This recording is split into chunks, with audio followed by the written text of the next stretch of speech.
Okay, everybody, and we are live. Welcome to our live stream today, Friday, the 5th of November, coming at you from Zurich here at Apex Video Marketing Studios. I'm Tolis Dokianos, and I'm very happy to welcome everybody to this special episode number 2 in support of an amazing initiative called hashtag Team Seas. And it's now 1500 hours here in Zurich, 10 a.m. New York time, and 10 p.m. in China, in Shanghai, because we've got a very special guest joining us today who's going to be helping us educate, admittedly, about sustainability, ocean conservation, and anything there is that we can do as individual consumers and businesses to help stop plastic pollution today. So let me first welcome our guest, and that would be none other than my very good friend. Let me just pull him up on the monitor here. There we go. This is my friend Richard How you doing? Brubaker coming at us from Shanghai. Richard, how are you today? Or tonight, Doing pretty rather. well, thanks. Excellent, Yeah, my excellent. night. So, Thanks for having me. hey, it's a pleasure. It's a pleasure. You know, I was very excited to get you on our call today because it's been a while since you and I have been talking about going live and doing something special live on the Yeah, YouTubes.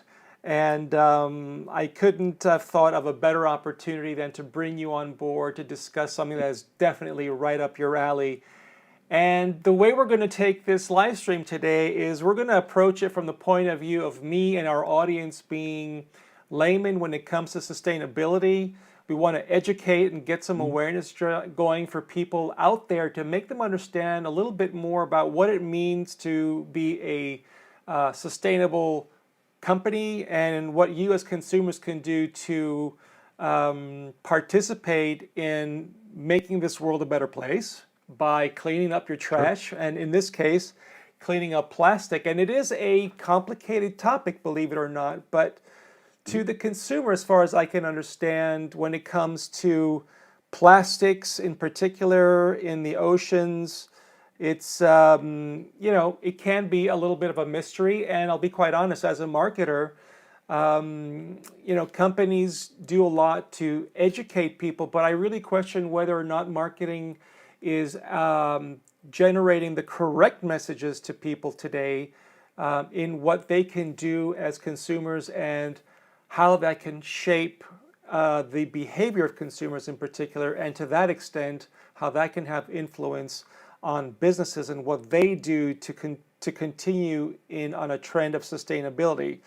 So let me Sure. pop us up on the windows here. So Richard, Yeah, why don't we start and talk a little bit about plastic pollution in the ocean, seas, rivers, how you see that being important to the way we move forward, and what is it that we as consumers and businesses, in your opinion, can we do? sure. So, hey, thanks for having me. I think the Team Seas project is a really interesting one, and it's getting a lot of traction right now.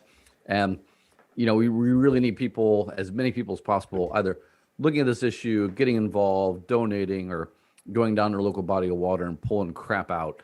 Um, So I've been in China for the last 20 years, and for the last 15 to 17, I've been really looking at issues of urban sustainability. Just really broad stroke. We have the talks, the COP talks going on in Glasgow right now. We also have this project going on with plastic, and there's a lot of challenges. And I think everyone talks about, okay, the Earth is going to heat up to X number of degrees, and that's going to have this impact by 2040, 2050, 2060. We're going to have X% of plastic in the ocean that will equal more fish. I mean, we've heard all the dire things, and I think the problem with a lot of this is that we don't really understand the systems of how it became a problem, and then kind of what to do to address it. We, as individuals, and even as companies, in large part, sometimes we'll wait for the government to tell us what to do. We'll wait for the treaty to be signed. We'll wait for a crisis moment to act. And for me, why I like the current Team C's program more than anything else is you have two influencers who came together who don't have a background in this technologically. It's not been their issue on their channel before, but they realize that they have the power to convene others and to catalyze them to take individual action. And for many, that action's probably going to start off with like, awareness of the problem and a relationship to the problem that they on a daily basis have. And then 3, catalyzing them to actually go and participate on a limited basis, be it through a donation or through actually taking part of an activity and just taking little steps, which I think is it's an important part of this, not because it necessarily solves the problem itself, but it helps create a relationship between you and the problem, and it also helps empower people to understand that through collective action, collective steps, change can happen. And that for me is why this campaign is important. And I think if you want to dive into like the nitty gritty of supply chain and resource allocation and plastic economics and plastic trade, we can do that. But just as a starting point, big challenge. This is a great opportunity to engage a lot of people, hopefully up to about 30 million, I think is what their goal is. And absolutely, through that, hopefully we'll see further steps come from there.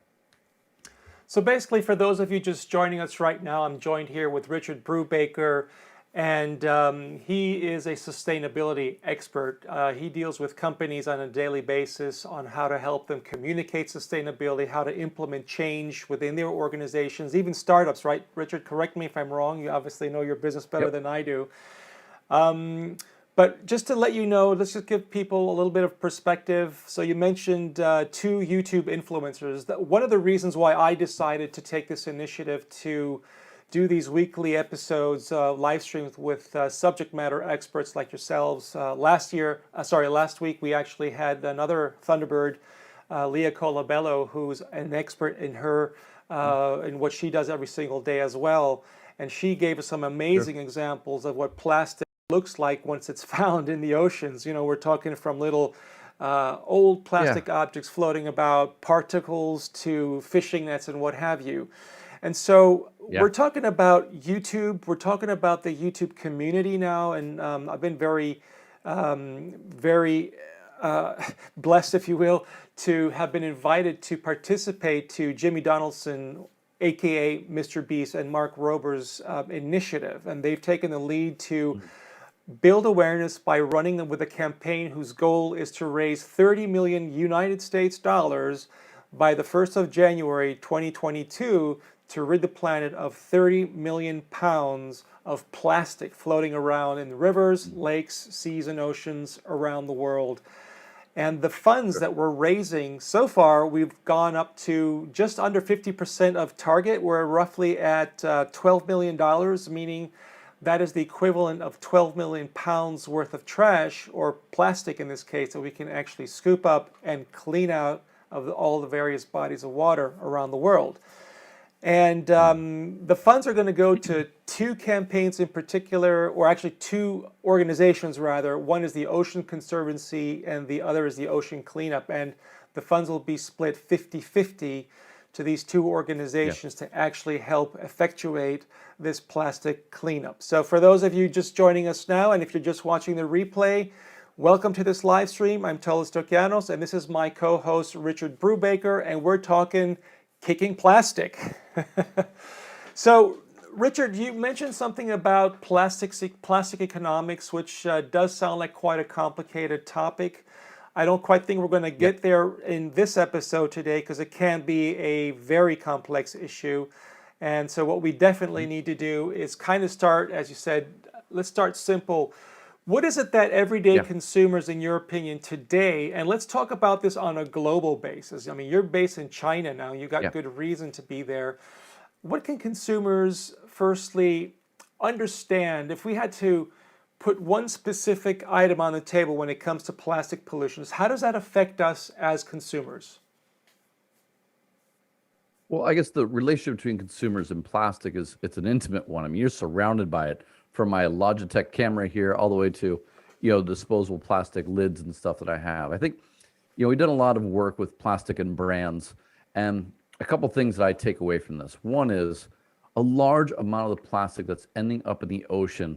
It's not straws, and it's not 6-pack cans, and it's not just, because people are throwing it away into the bodies of water. It is because our waste management systems at the city level are just poorly constructed. And then you have the issue of we trade our waste. So a lot of the ocean plastic that ends up there is because of, like we leave it on the street, we litter, or the cities themselves, they don't have a good waste management system. It ends up in the rivers. The rivers wash it out into the oceans, like just very quickly. And the amount that's been coming out is growing in part because our relationship in terms of how we, use plastic has been growing. 10 years ago, we started collecting plastic out of the ocean here in Shanghai, and a lot of it is fishing gear. I mean, it's nets, it's styrofoam, but it's also shoes and it's refrigerators. It's all kinds of stuff that's out there. And this is the challenge: is that there is no one plastic, and most consumers don't realize like there's about 1,000 plastic varieties right now used in everyday consumer products. So when we talk about the recycling of these products, it gets infinitely more complex as you have more and more types of different plastic, because they can't be, so they're not captured and reused as we'd want them to be. So when I'm working with individual brands, or when I'm looking with an entrepreneur, what I'm trying to figure out is like, how do you change that system? How do you close loops, not in a way that's necessarily taking out of the ocean and putting it back into your space, but just before it becomes an externality in a body of water, in the environment? How can you either, create products that can be reused, reduced, recycled through redesign and rematerialization? Recycling is like the last thing that we want. Okay, it's second to picking it out of the ocean and recycling it. Yeah. We really just want longevity in the products that we are purchasing. So as a consumer, a couple of things that I do, just make it really easy. I don't order takeout. I go to fresh markets and I buy my vegetables. Now I'm in Asia, so we have a lot of this that's there. It's like your farmer's market if you're in San Francisco, but we have them on every street corner, so it's a lot easier. I do my best just not to buy packaged stuff, and when I do aim to find things that have less packaging. I take my coffee cup to Starbucks. I do all these little things that, yes, me as an individual, not having a huge impact, but what we're seeing is that when consumers start to make these shifts as groups, particularly if the brands are trying to sell to that particular group, as marketers are attracting that group, like millennials or Gen Xers or minimalists or vegans, as those groups get bigger, the chains get more adept at actually delivering what is wanted by the market. And what we just need to show through campaigns like this and through individual actions, that the market wants improved, kind of performance out of these companies. They don't want the waste. And if they have it, they want the company to pay for it, not for the commons to pay for it. And I think that's where some of the interesting regulations are coming up. It's really focused on, making sure that the producers and the consumer brands that are creating all this stuff start paying for it, instead of our tax dollars or our bodies as the contaminations hit us.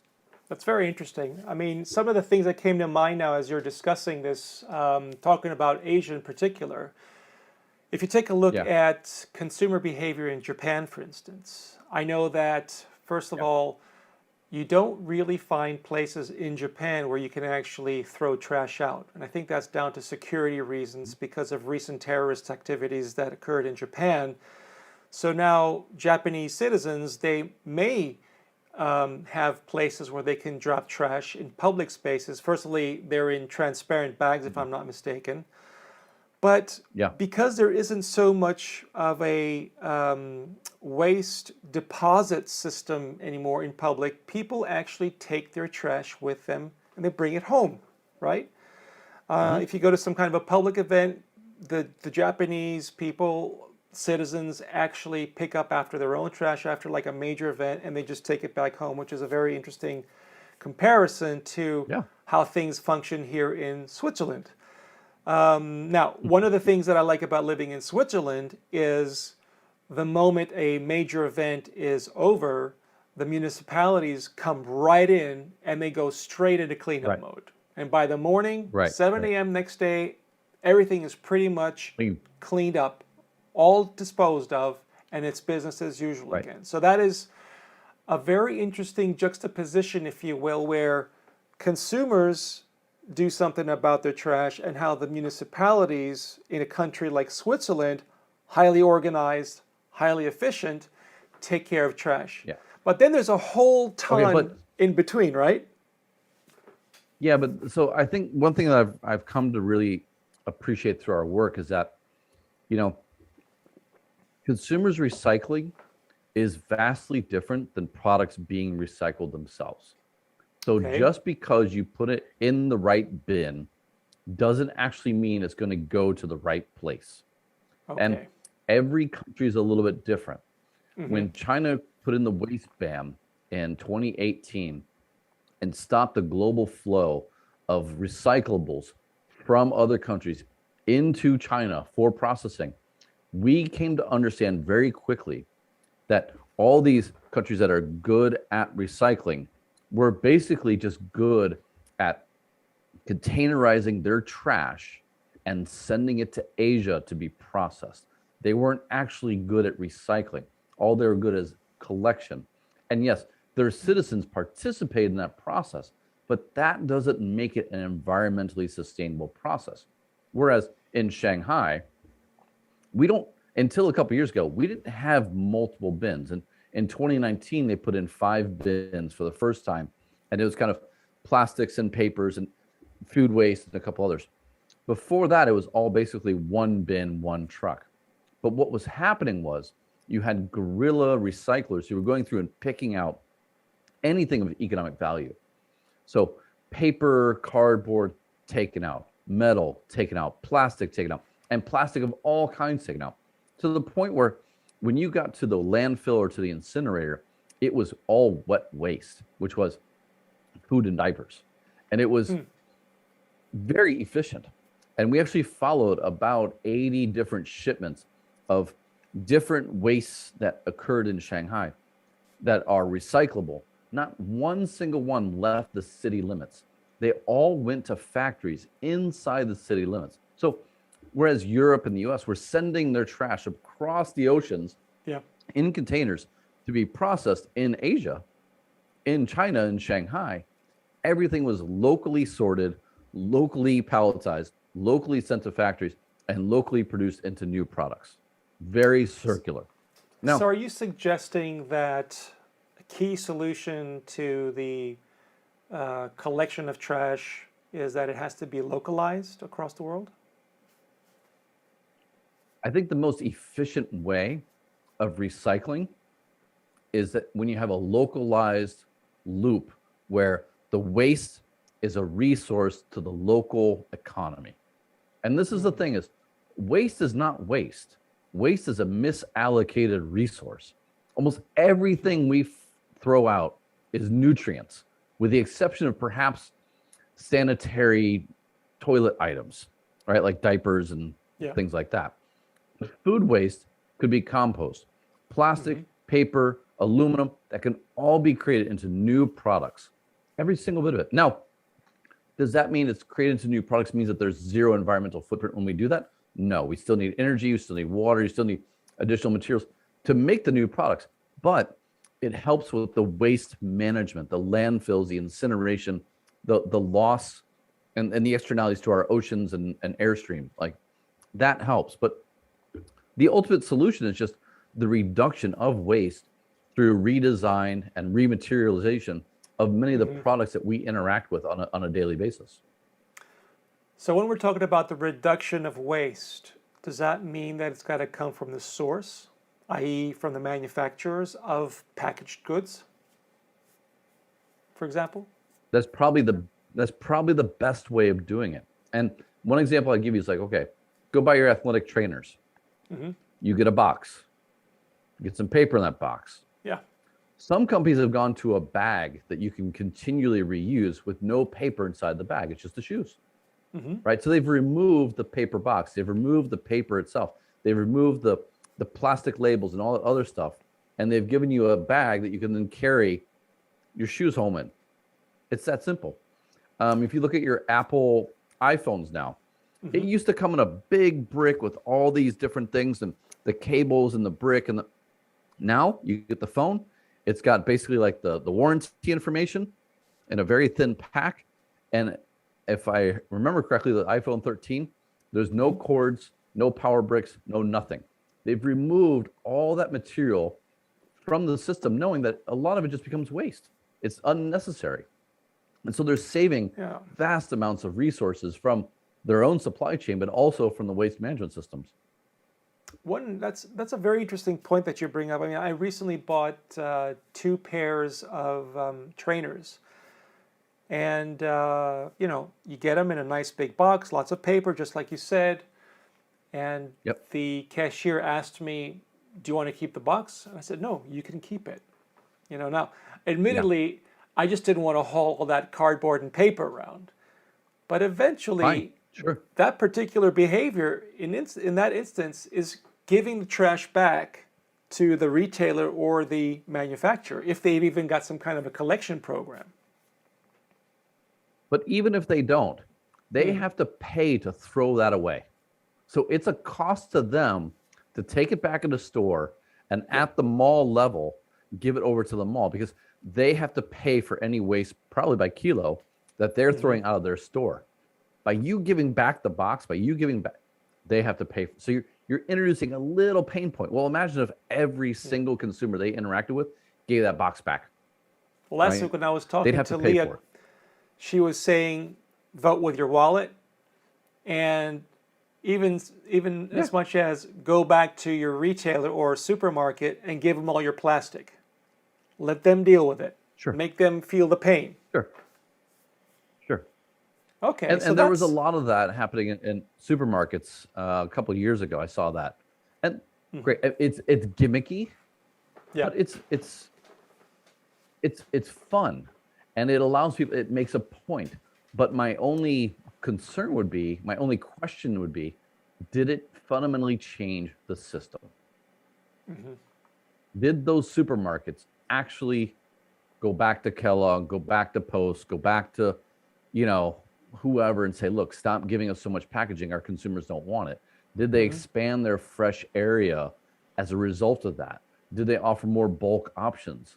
I mean, if they did, fantastic. That's what we want. We want more bulk. We want more of those options where we can bring in our own packaging and where we're not penalized for putting our own plastic thing on the scale. That would be great. So if that happened, great. But if nothing changed, then it's a gimmick that didn't work. Rich, let me ask you. So my background is in the motor trade, and I know that at Ford Motor Company, for example, a lot of the plastics that are used inside a car are reused plastics. Yes. Is there anything else, in your opinion, that the automotive trade one is actually doing successfully, or are there any other areas of improvement in the automotive trade when it comes to plastic?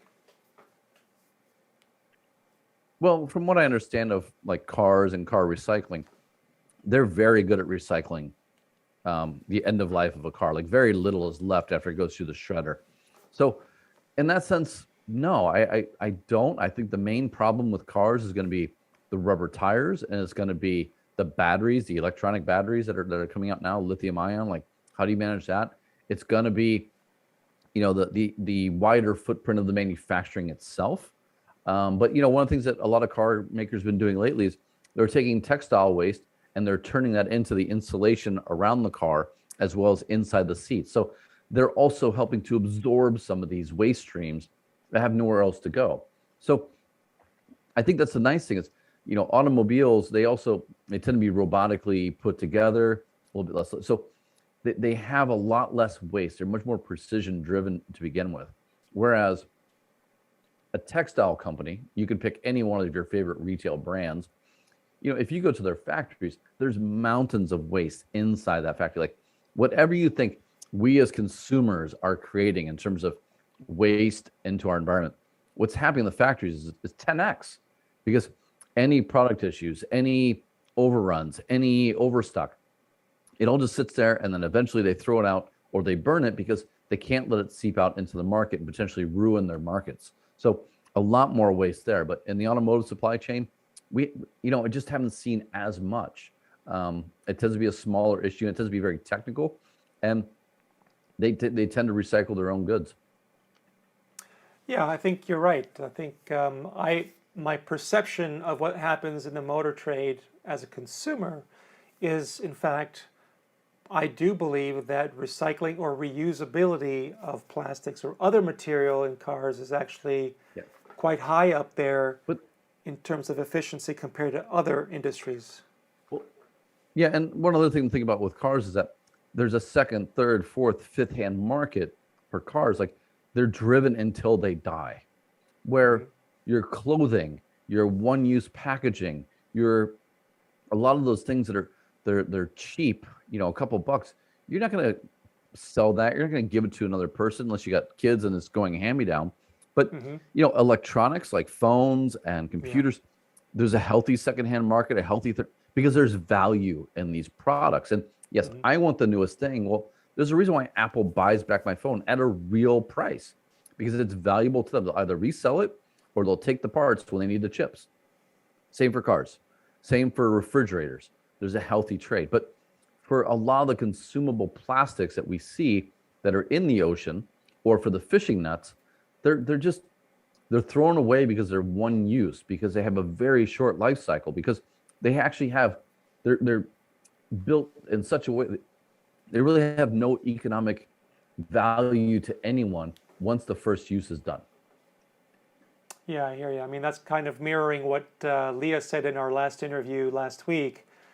I mean, you're talking about fishing nets that are made of nylon, but they also have some kind of a expiration date as well. And one of the things that struck me in our conversation last week with Leah was that a lot of the fishing nets, I mean, who wants to be surrounded? I mean, if you're living in a fishing village and you've got all these used nets that aren't much good anymore, who wants to keep them lying around in their village? A lot of it just kind of gets dumped in the ocean, if I'm not mistaken, if I understood that correctly. Yeah, however, there are some really, like with fishing nets in particular, there's some great initiatives that are happening.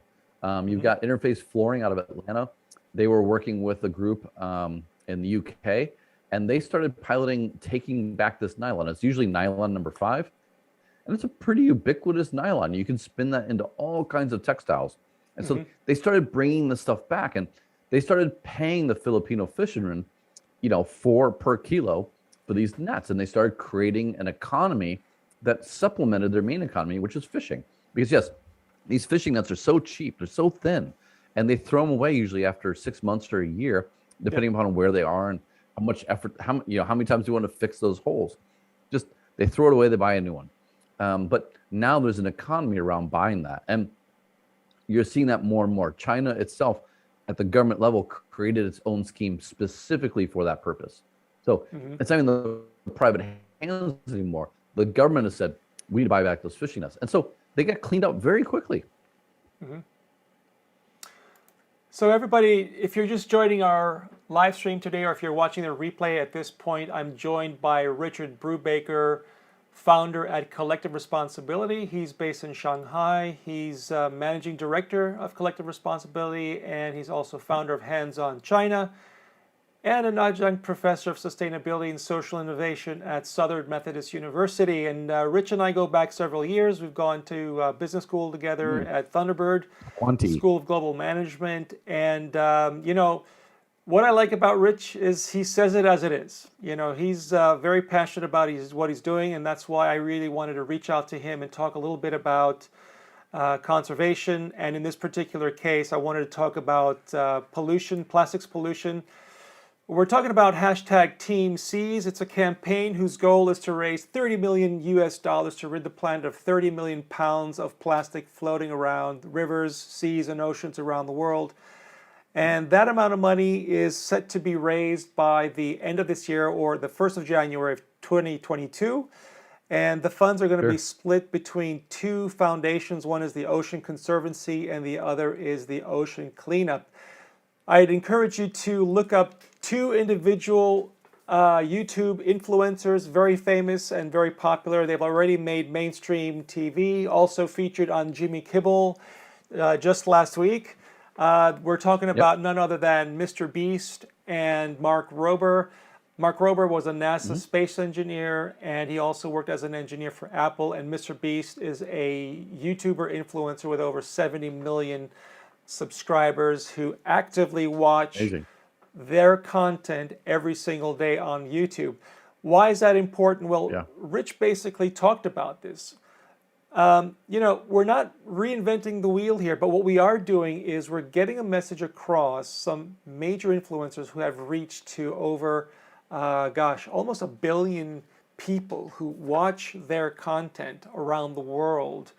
And these are the type of initiatives, and let me just say community initiatives that can influence behavior, create a paradigm shift in how we as consumers behave daily when it comes to sustainability, conservancy, and in this particular case, how we reduce the amount of plastic floating around in the various bodies of water around the world.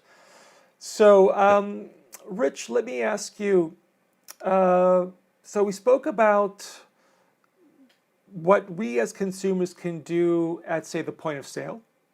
Leah mentioned this as well in our last week interview, where you just kind of kick it all back and push it back up the supply chain. What else can we do as businesses or as consumers to help reduce waste, and in this particular case, plastic? I get, a lot of, honestly, it just depends, my friend. Depends on where you are and depends on what your business is. Okay. But some of the more interesting and innovative things I've seen, doing potluck lunches at the office, reducing the amount of plastic being used in terms of takeout in the office by doing potlucks. Another one I've seen is I've seen companies actually ban plastic altogether in their office. And even some athletic brands have banned the use of water bottles at all their events. It has to all be coming from kind of big water containers into reusable water containers. I mean, just look around and see what you do. Educate your staff and your employees about when they travel, now that we can travel again. Little shampoo bottle, like just little things.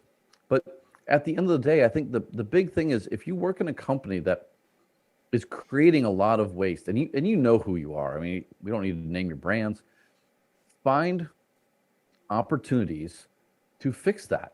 And that could be through new materials, it could be through redesign, and just totally changing your company's structure, the products, creating service, your product as a service, just looking at these things. And so I've worked with Interface, I've worked with a lot of really innovative companies, and the most creative stuff is not just making it a little bit better. It's like, this is a huge problem that we all face. We accept responsibility and we know we can do something. And then they start to figure out, like, what can they do at every step along the way? But they try and get as far upstream as possible so that they have the greatest impact going out to their consumers, to their buyers, whoever it may be. And so if I'm a young person inside of a large organization that's consumer product goods, just start looking around at where can you inject your intelligence, your time, your passion, and make a systemic change in the products that you're delivering to the market. You don't have to walk in the CEO's office and put them on blast. Work it out. Focus on one product or one system or one material and just get started that way. If you're consumers, same. Look at your life. Where are you emitting a ton of plastic waste? And not just plastic waste that could be reused as, other items, but like, what's the stuff that you're buying that's just, you're throwing away that you don't actually even value? And can you replace that with something that you actually do value? Start there. Okay. Now, Rich, you've worked with a lot of organizations. I was just wondering if you have any examples of any recent projects that you might have worked on that are kind of notable that you'd like to highlight. Unfortunately, I can't really say the brands, but one of the coolest things that I've seen recently, I've done a lot of textile waste work in the last few years, and this has been an issue for H&M and Burberry and Nike, Adidas. I mean, we've seen a lot of brands who've been publicly either blasted or publicly making very large statements about how they're going to change their process. And H&M is one that has probably been at the forefront of this challenge. But what you're starting to see is they're launching in-store recycling centers. And I find this to be very interesting, not because it's a solution to the sales method that they have, but they're at least admitting and taking responsibility for the waste that they're creating. and trying to close that loop a little bit along the way. A group, Allbirds, is a very sustainable U.S. brand. They have built their shoes on, waste materials, and they just IPO'd yesterday. I think they got about a $4 billion valuation on their IPO. So you're starting to see a lot of really interesting things taking place in terms of textile waste and plastic waste, where old brands are going, we have to do something, and you're seeing a lot of announcements about what they're doing. Not like, don't look at like the plastic initiatives that they sign up for that nothing ever happens. Like, look at how they're changing their products. And then you see a lot of entrepreneurs enter the space. And I have a friend in Taiwan named Arthur Huang. He works with Nike. He works with 100 companies on materials. I mean, they're just doing amazing work as entrepreneurs, young people, 28 to 45 years old, creating entire new products, disrupting industries, creating new systems. And that's kind of where like the ocean cleanup, kid comes in. I mean, he was only 18 when he started this idea. Now he's like in his mid 20s. And okay, we don't know what's going to happen. We don't know if he's going to succeed, but the 10 years of effort is starting to yield and inspire a lot of people along the way. And maybe 5 of his staff will eventually be the one that cracked the code, or maybe some kid that he inspired through this campaign will be the one that develops the machine that actually does clean up the oceans. But this is where I think I get really excited, is that there's a lot of initiatives happening. There's some that are very surface level, an ocean plastic shoe, which is not really ocean plastic, it's just recycled plastic. But then there's true innovations that are happening and you can see these.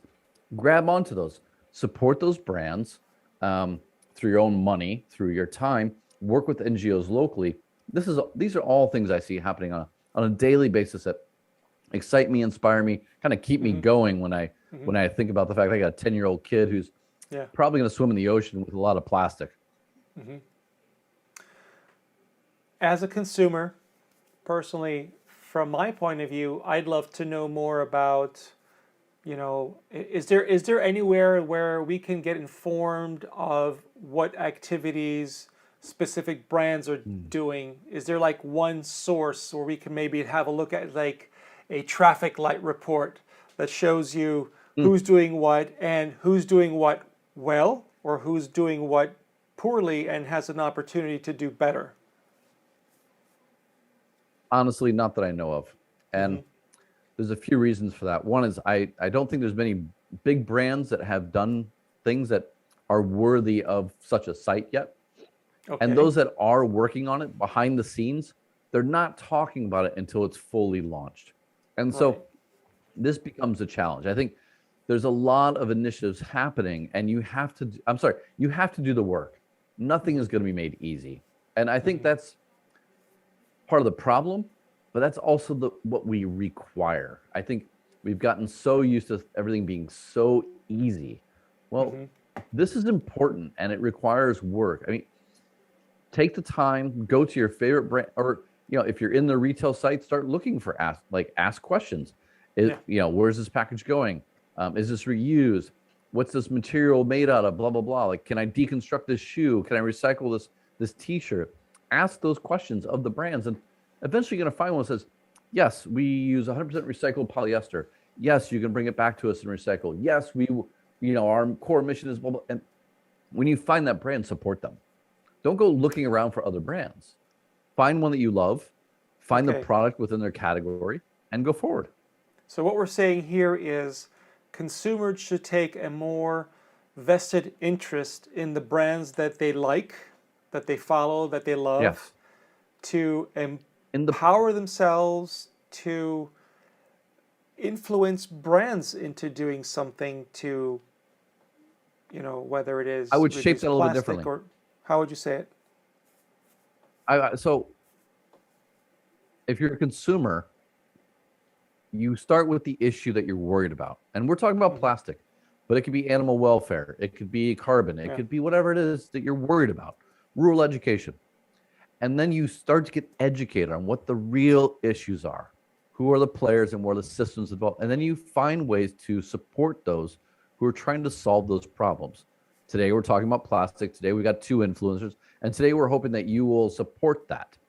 But the process needs to be where you become educated enough that you can figure out who you should and should not be supporting with your dollars, with your time, with your influence. Because far too often, without education, you start to go, oh, wow, they're trying to save the world.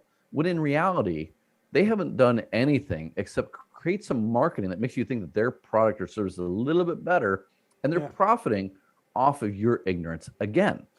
And I'm kind of tired of that. I've seen enough of that, particularly environmental space, where everyone says, we're organic, we're this, we're that. But if you just get one layer behind it, you're like, this is not true.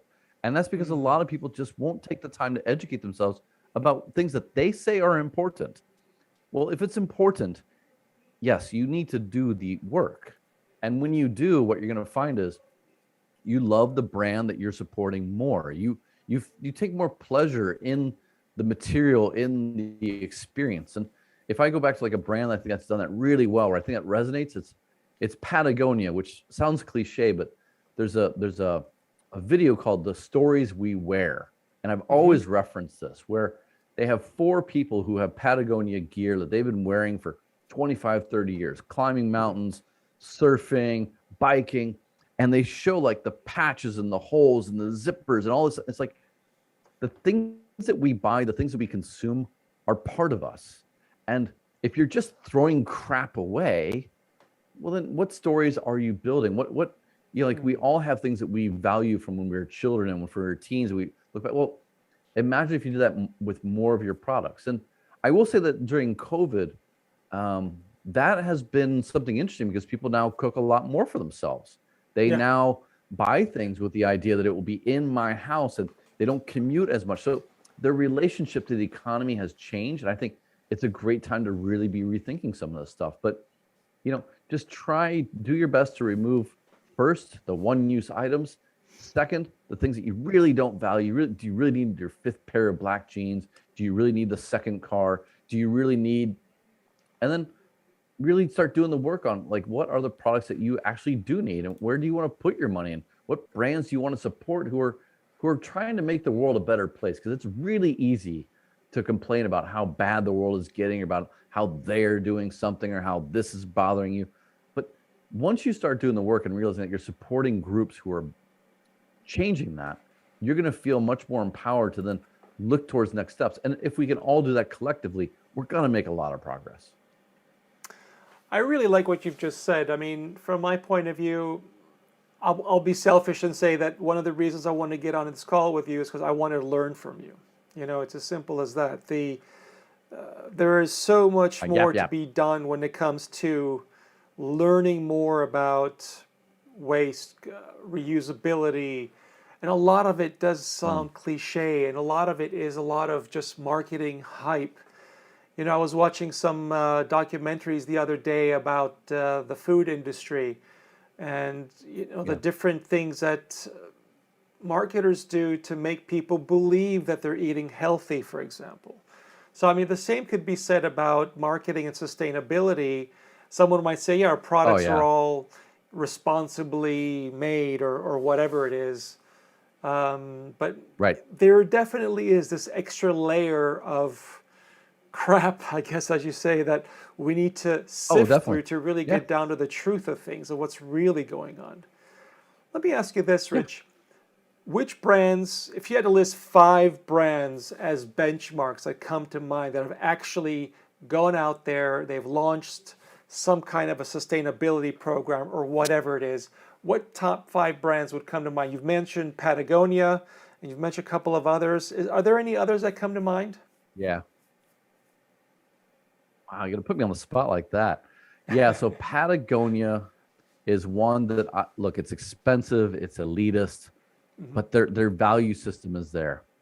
I really like Adidas's plastic vision and goals, and caveat, I have done work with them on this issue, so I'm a little bit biased, but I've also worked with others in the industry. But unlike others in the industry, they've put out this really bold saying, we will use 100% recyclable plastics in all of our gear going forward. It'll be 100%.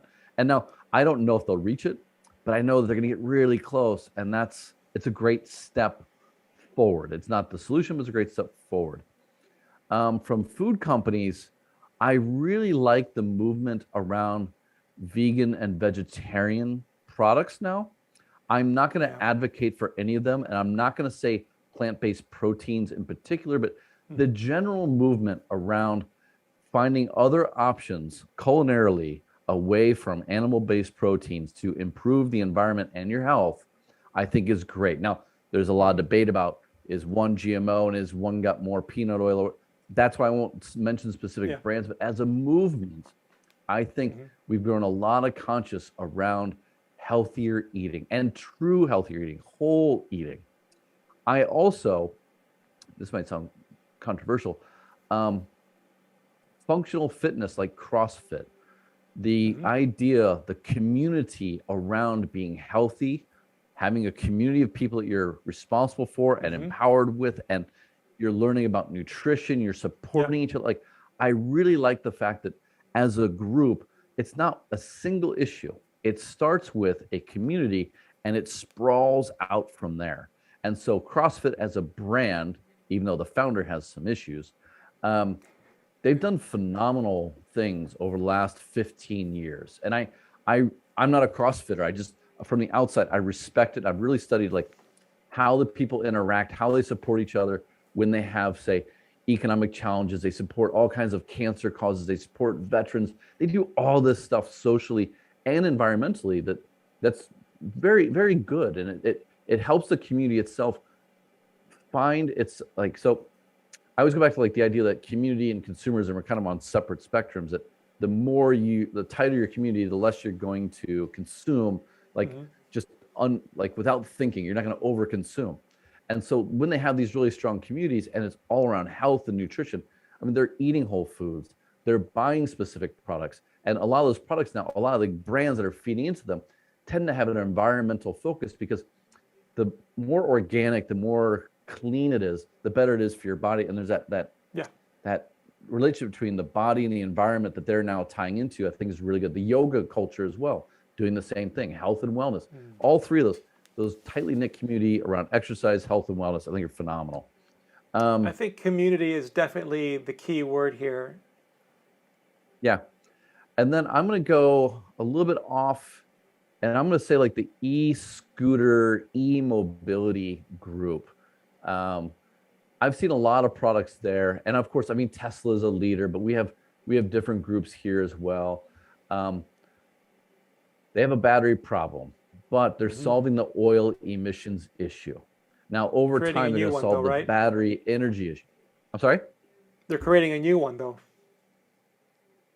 Well, but that's what I'm saying. Like, they're actually closing those loops. So if you look at the lithium-ion battery problem that was advertised a few years ago, what's actually happening is they're taking them out of those cars and they're now giving them to solar field factory or solar fields where they can be used as energy storage. So they have a second life. They have a third life. And when those batteries are finally totally depleted from functional use, they then have a recycling system that can then strip out the ions again and put those back into new batteries. So they're improving on the life cycle, on the length of use, more so than on the materials, because on the materials, they have the ability to actually manage all this now. Now, is it environmentally pure and friendly? No. But is it cleaner than oil and gas? Yes. And I think that's the next step. Now, the step after that's going to be, these same transportation companies, these same innovators, they're going to get disrupted, or they're going to significantly disrupt themselves through the next layer, which will be moving from ownership of cars to service of cars. And that will reduce all the number of cars and the number of mileage driven, because you'll now be riding around in rentals, all in Ubers or whatever, that are all autonomous.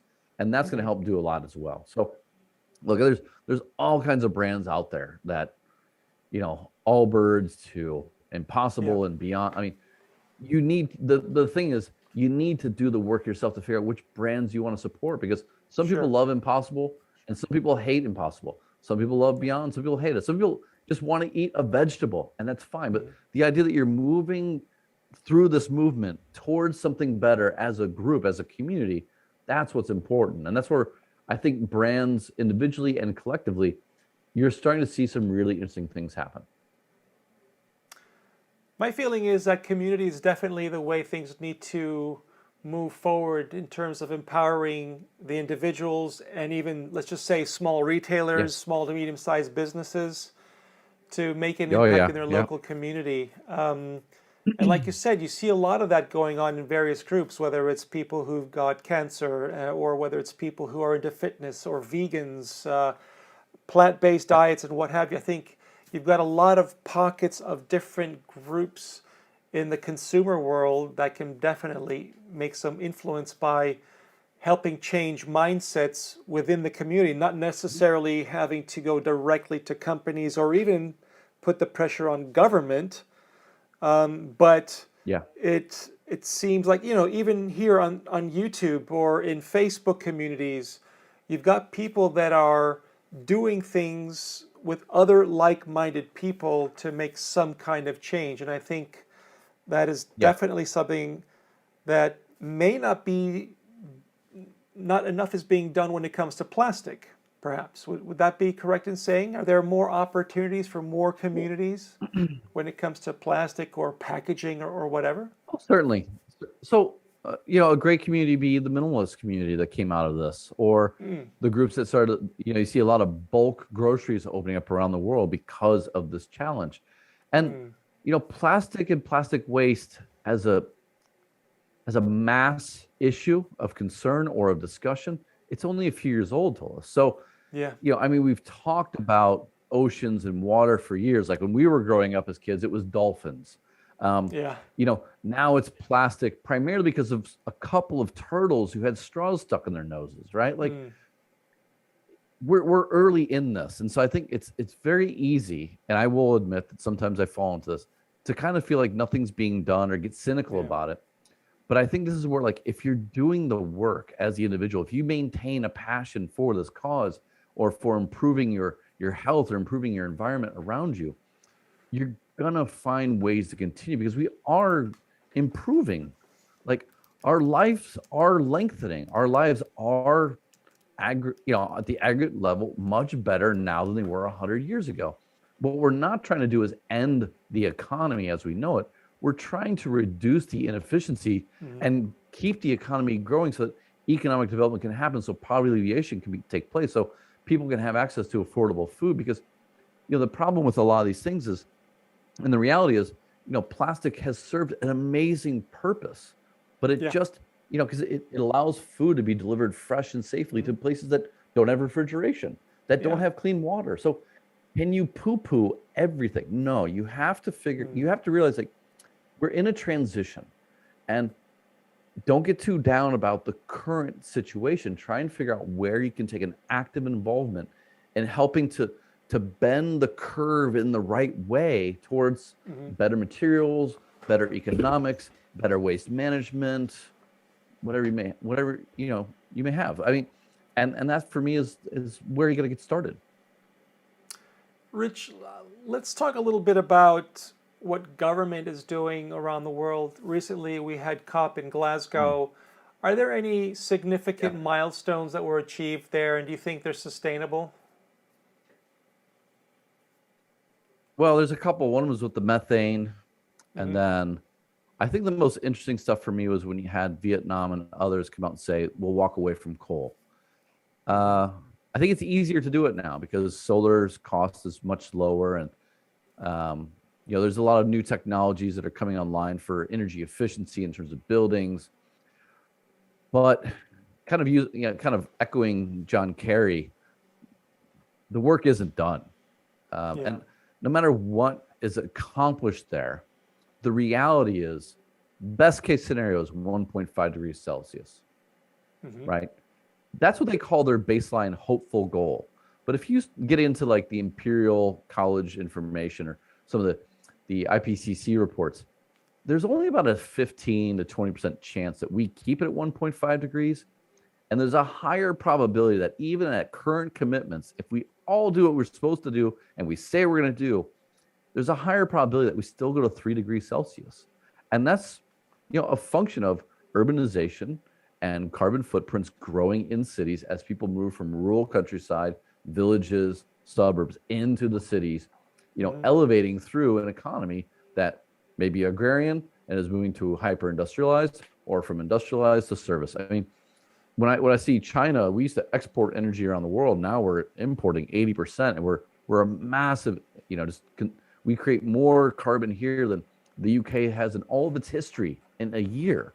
And that's largely because of the urbanization and the elevation of lifestyles. Well, we got to figure out a way to, at the government level, to cap emissions, but not cap the growth in life or the improvements in life.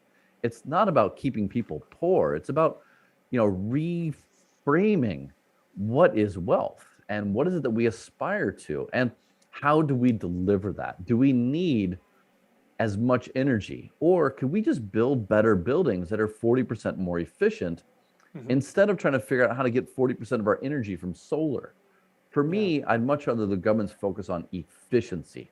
Let the market worry about supply side, right? Like how you deliver. Because if the governments were focusing on like hyper efficient buildings, high standards, your energy needs would come down significantly. And then the market could figure out how to deliver that. Or governments could say, you know what, we don't need, we need less power, but now we can make more power from the solar, hydro, wind, nuclear even options. But we just don't see that right now. Everyone's focused on supply side, and then figure out carbon taxes. I think at the end of the day, if there's one thing that all governments could do very quickly, it's to stop subsidizing a lot of these basic materials like water and coal. And they allow inefficiency because they don't allow the market to properly value the resource itself. I mean, if you just look at water, the amount of food that we waste, the amount of energy we waste, if you increase the price of water to a market rate, it would mean that waste of food or waste of energy would be super expensive. So what's the market going to do? It's going to innovate, it's going to invest to reduce those inefficiencies, to basically, counterbalance that economic input that's going up and bring that down so you can scale out, you can maintain the current market, but without the waste. And I think that's what we really need more of. Is right now, most farmers around the world, particularly in developing nations, just don't pay for water or don't pay enough for water. And a lot of the cities, when they're cooling all their energy systems, they're not paying much for their water either. Well, if you change that, you increase the cost of energy, you're going to stop wasting so much. And when you stop wasting so much, there'll be a lot less carbon in the environment and a lot less air pollution in the environment. Cities will work out which energies to support based on their water footprint. And in reality, if you look at that, solar, wind, hydro have the lowest water footprints. Coal has the highest. So coal's going to get more expensive and more solar is going to be put on. So, hey, win-win. But I was just going to say that. I mean, everything seems to be so dynamically linked when you take a look at, it's like a triangle. You got your consumers, you got your manufacturers / businesses, and then you got government. And then I think in the middle of all that comes one term now, which has been repeated several times so far, and that's efficiency. I think that really paints a really good picture. And for any of us who actually think a lot of this is complicated, well, it is complicated, but we can also make it as simple as that needs to be. And just tying back to how we began our live stream today, we were talking about plastic today and the goal of Team C's, #Team C's, working on an initiative to reduce plastic waste. And that's just the beginning. It's a small drop in the ocean, forgive the pun.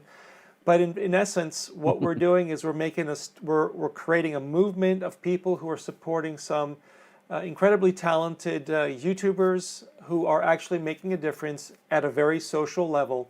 And that's what I really like about what we're doing here. And I'm very, very proud to be part of a community on YouTube in particular, as a creator myself and as a video marketing professional, where we can actually demonstrate the power of community through the likes of YouTube. And to be able to kind of put everything that you've just said, Richard, into perspective. I mean, it is a complex topic, but we can at least do our own little part. I think community is definitely the way to go forward, to create groups of people at a local level, even in your own community where you live, as opposed to the online community, to make change happen, to create some kind of a paradigm shift. And there will always be, as you've indicated, a trend, like it was tuna once upon a time, and dolphins. Still can be the Yep. case, obviously, but it's been digested, so to speak. Now we're looking at plastic in particular and carbon and emissions. And so, with regard to Team Seas, it's definitely something that I'm very passionate about, having lived in Greece for many years in my life, having been brought up by the sea, and having spent a lot of time. And like you said, you've got kids who you're worried that they're going to end up swimming surrounded by plastic floating bottles and whatnot. Yep. But really, what we're getting down to here now is with respect to the initiative led by Jimmy Donaldson and Mark Rober.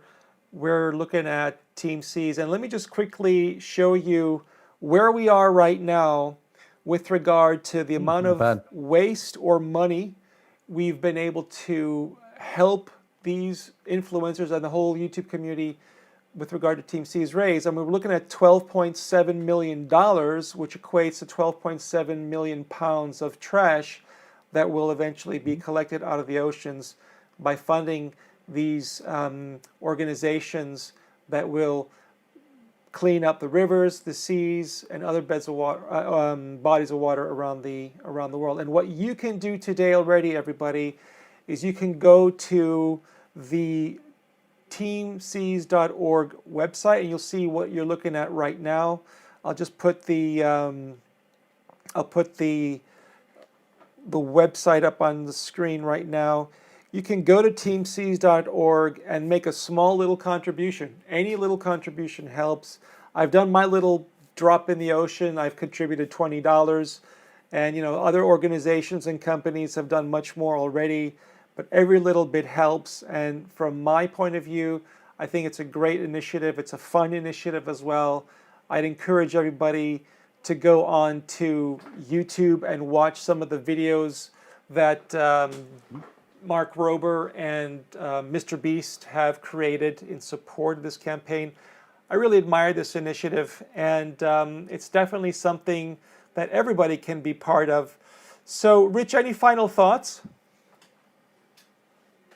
Look, at the end of the day, this is all about what you can do locally, what you can do in your house, in your community, in your city, in your local environment. Take little steps. I mean, participate in this. If you're still here listening to me talk, you are passionate about this issue and you're looking for a way to do something. So, go support a local organization. Go, organize at your school, in your community, in your family, a local pickup.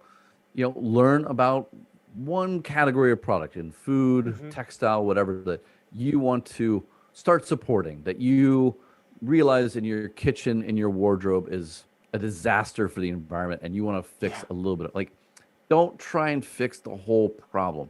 Don't try and fix the global problem. Fix something local to you, something familiar to you, and somewhere where you can make progress and feel good about that progress. And then over time, add a little bit. Over time, add a little bit. And then maybe just go from there. But don't think you're going to solve the whole problem.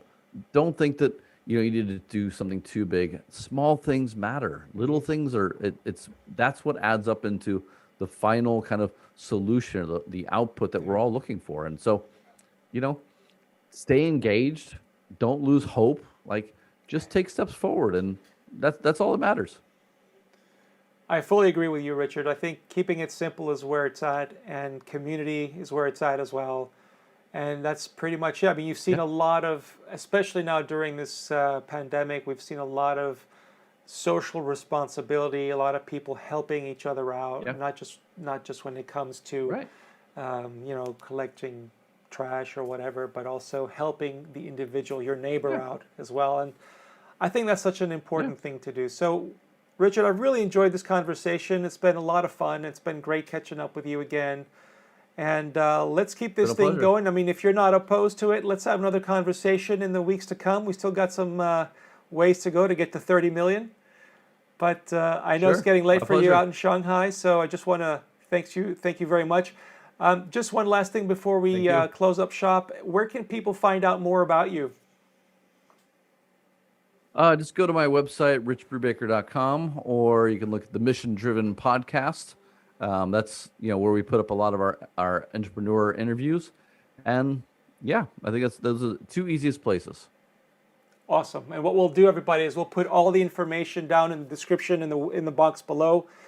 We'll make sure to provide you with links of the organizations and any other useful information that was relevant to our conversation today. I'm Tolis Dokianos from Apex Video Marketing here in Zurich, and that's my friend Richard over there from actually based in Shanghai. And it's been a lot of fun. Thanks a lot, buddy.